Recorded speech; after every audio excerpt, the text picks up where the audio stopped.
துறையில தமிழகம் முதன்மையாக இருக்கிறது. 53% இந்தியாவுடைய இருக்குன்னு சொல்றிய. உனக்கு ஈனமான சூடு சொல்ற இந்த முதலமைச்சர்கள் இருக்குதா?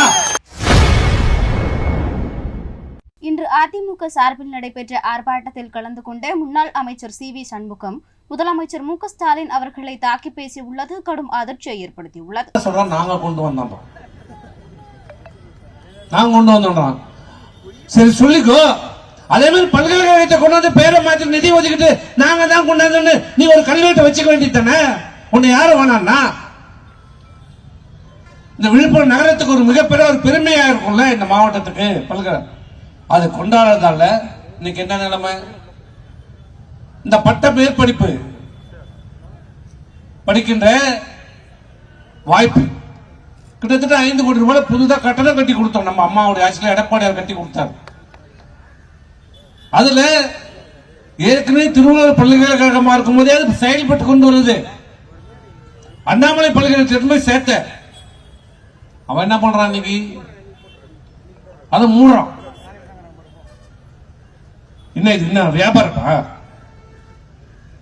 அரிசி கடையா? மீன் கடையா? வியாபாரமாயா?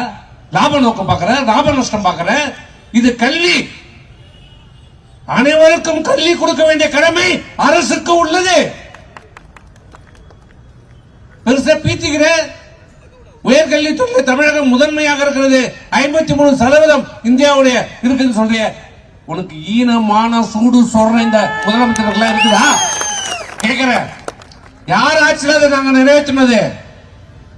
எங்களுடைய அம்மா ஆட்சி.